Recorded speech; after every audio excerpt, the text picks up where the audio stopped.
Examples. Examples, Kellogg's, Pepsi-Cola, Perrier, Lego, Levi's, Snickers, Sony, American Express. So does this mean that a consumer or a customer in a shop, for instance, will pay a premium for Kellogg's over another brand because Kellogg's is a super brand? It trusts Kellogg's. It knows it's going to be delivered quality product which it's going to enjoy, yes. How do you build a super brand? Difficult to rapidly answer that, but a few pointers. One is you've got to start with a good quality product or service. You've got to build awareness against your target audience. You must have something which is distinctive, it stands for something different. And very importantly, you've got to deliver against your promises. If American Express say they're available throughout the world, then they're going to be available in 200 countries and have 88,000 people employed to service that promise. So with an effective advertising campaign, you can become a super brand, but to remain a super brand, you need to deliver. Exactly. All right. Now, what is the biggest super brand in your opinion? If you had to rank the top three, say. I think Coca-Cola, Nike, McDonald's are all very significant indeed. Now then, the number of Nurofen tablets sold in the UK each year would stretch, if you laid them all out, from London to New York. World production of Dulux paint could give our planet a fresh makeover 1,000 times, and 10 million miles of Andrex toilet tissue is used in the UK every year.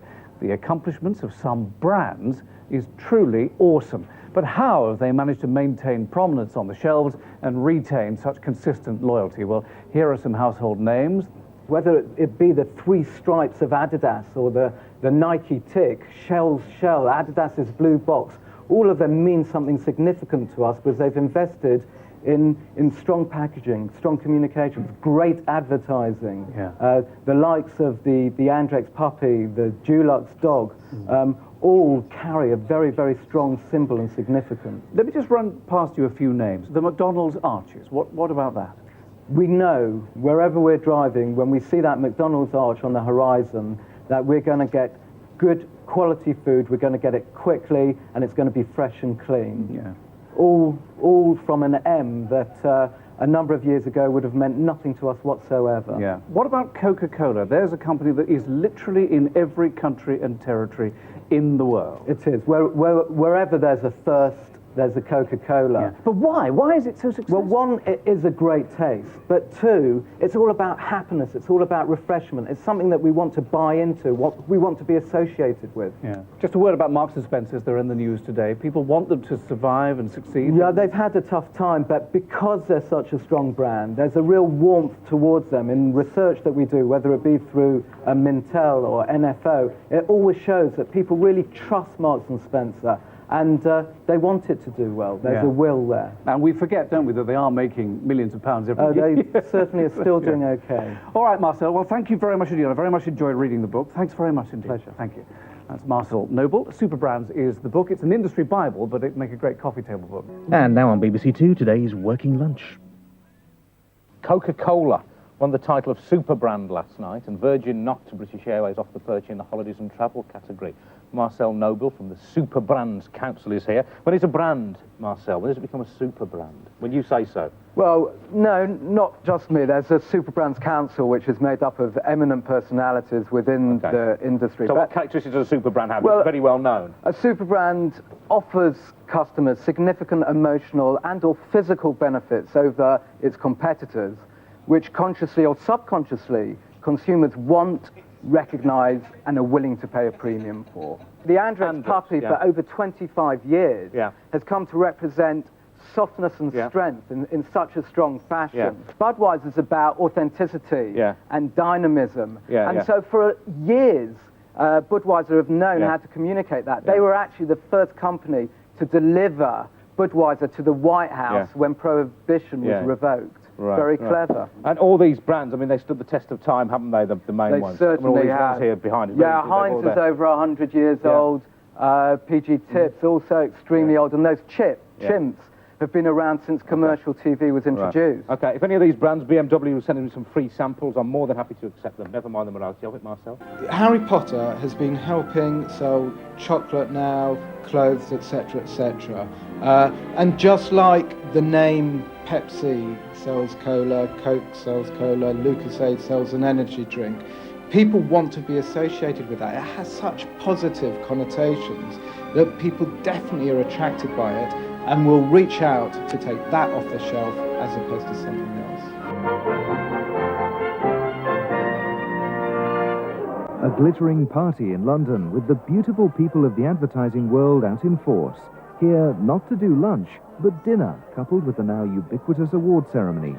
The occasion, the Superbrands event, perhaps designed to celebrate the ad man's very existence, but primarily a recognition of the power of the globally branded product, the Michelin, Dulux and Andrexes of this world. Marcel, I just want to ask you about branding that we've seen recently, branding that really seems apart from a company's main business. BP, for instance, went for a flower logo. Anderson Consulting changed its name to Accenture, which had nothing to do with consulting. What do you make of that movement in terms of naming? It's a bold move. Anderson Consulting were forced into it. They wouldn't have done it out of choice, and they've had to invest a tremendous amount to actually protect that reputation because they don't own that name anymore. BP have again made a brave move. I can understand that they wanted to build credibility in the environmental area, but as Perrier have done in the past very well, and Coca-Cola, when they've recognised that they've found themselves in a problem, they've just dealt with it in an honest fashion.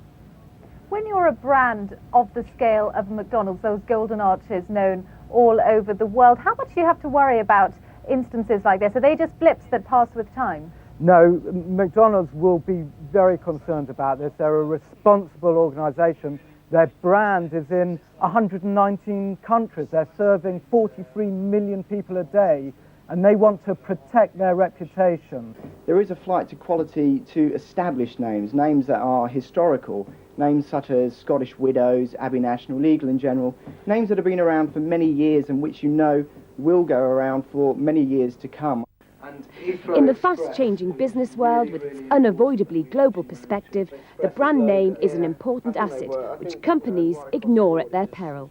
What we're finding is the world is becoming smaller and smaller.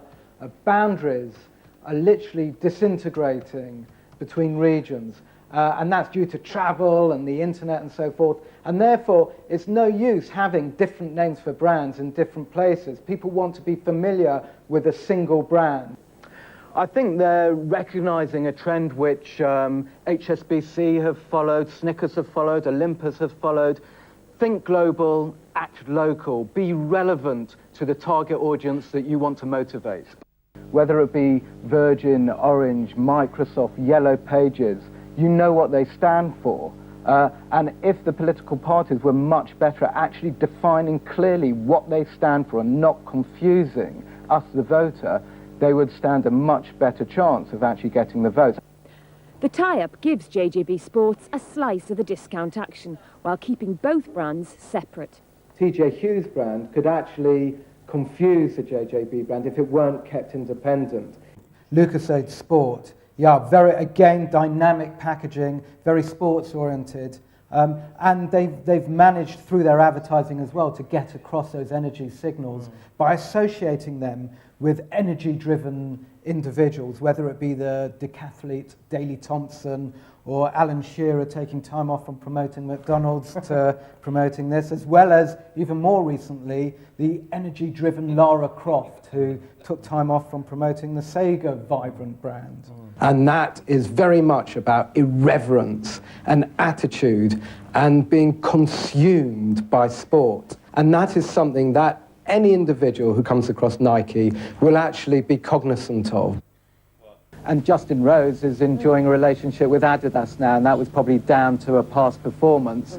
He's doing okay now, and Adidas will be enjoying that, and they've also got the association with Garcia, which is a tremendous asset as well.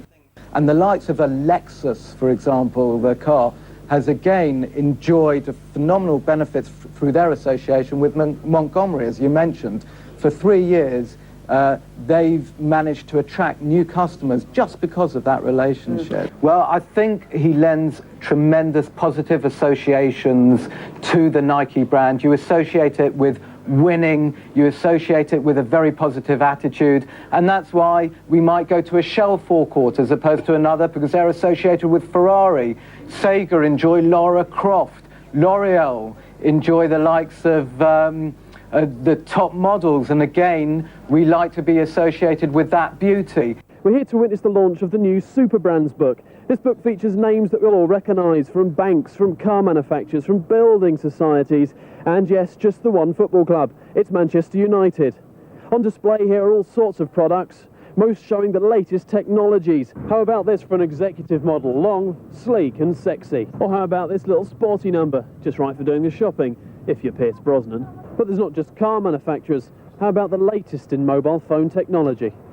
Brand experts like Marcel Nobel have seen this sort of linkage before. All companies with strong brands are trying to exploit them to the full. Companies are taking looks consistently at what other markets they can extend into, especially when they're preeminent in their own market. I think American Express have fiercely protected the use of American in their brand name, and quite comfortably so. America is known to be all about service and great product, and American Express have very much benefited from that. For example, Richard Branson did brilliantly in putting flags on the planes. Maybe that would be the best thing with him. Marcel, thanks very much indeed for joining us this morning. We have to leave it there. We went down to the Business Design Centre in Islington, where all 65 Superbrands were being shown off to the press. Jeff Scott, head of brand marketing, was there to explain the importance of the event. I'm joined now by Marcel Nobel, who's chairperson of the Superbrands Council, which exists to help those who believe that brand names, I guess including regional ones, should be protected.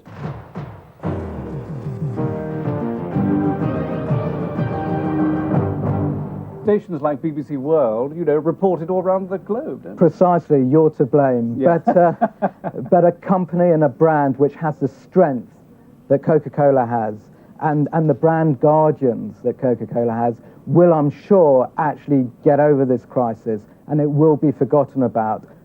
A weaker brand would never recover. But what makes a brand like Coca-Cola or Levi's so successful? How do brands go from being just popular to achieving global domination of their markets? For many experts, it seems, the key to becoming a super brand lies in appealing to human emotions. A brand is more than physical attributes. It's emotional attributes. It's how we perceive something. It's in the mind. You've got to give it an emotional content. You've got to give it character. And if you look at the strongest and most powerful brands, they've all got very, very distinct characters. And when people were asked who would they most like to have to their wedding as a guest, the Andrex puppy came top. So it seems that if there's one lesson to be learnt from today's super brands, it's make sure your product has emotional appeal. And in order to be a successful brand, you have to be visionary. Take a brand like Lucozade. They really made a masterful move from moving from a drink that was just seen as being something which was medicinal and looked after someone when one was ill, to actually moving it to something that was linked with energy. The likes of DHL and Thomas Cook have used it very well indeed. You can track where your package is going through DHL's site. You can buy foreign exchange through the Thomas Cook site. If you eat Kellogg's cornflakes, drink Perrier and walk your Andrex puppy to the park, then you'll know all about this week's marketing segment. It's about brand names. The world's greatest brands gathered in London this week to be awarded the title of Super Brand. Sounds impressive, but what exactly is a super brand and how do you become one? We're here to impart some of the secrets of the trade. Marcel Nobel, chairperson at the Superbrands Council, and Venko Marshall Foster, chairperson and chief executive officer at Perrier Retail UK.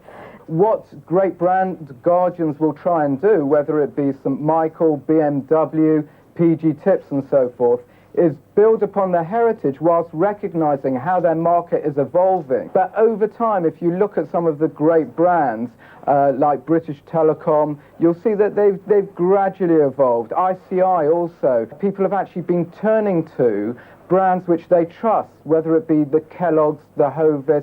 They know they're getting value for money. Now on BBC Two, Adrian Childs with Working Lunch. If you're the kind of person who's got to have Heinz beans or HP sauce and wouldn't dream of eating own brand cornflakes, then you'll be a big fan of Superbrands. Last night, the most effective and successful brand of the year was chosen, and Katie Derham was lucky enough to be there.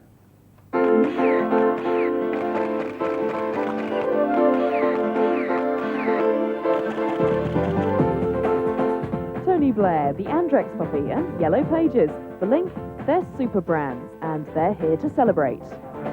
For every pound you spend in the shops, every business has got to decide how much of that money to plough back into PR and advertising and marketing to make sure we buy that product again. Here at the Superbrands event and awards, the movers and shakers of those industries are congratulating each other on the successes, the Kellogg's, the Sonys, the Cokes of this world. Even the experts agree that you can't create a super brand unless you've got a super product. But get the combination right and your successful brand has endless possibilities. The way we keep the brand fresh and relevant is that we try to target our products to the different user groups. Who was the winning Superbrand of the year? The winner is the real thing, Coca-Cola. There are a number of brands it is associated with. Some are sort of real huge super brands such as Pepsi, Adidas, and there are some lesser known brands such as the Police sunglasses and Brylcreem. Now all these brands will of course suffer if he doesn't play, but I don't think it will actually be a disaster for them because they're not only reliant on him as a sportsman, they're actually reliant on him as a personality. What did you think of the name change of the Royal Mail and what have you to Consignia? I think it was done for good reason. One, they were changing to a PLC. They were going to have to make certain changes anyway.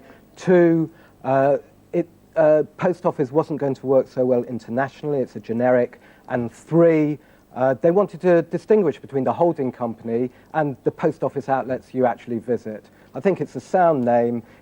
But this is the essence of the issue. These precious brands, such as the Post Office, Royal Mail and Parcel Force, are not going to be lost or sacrificed.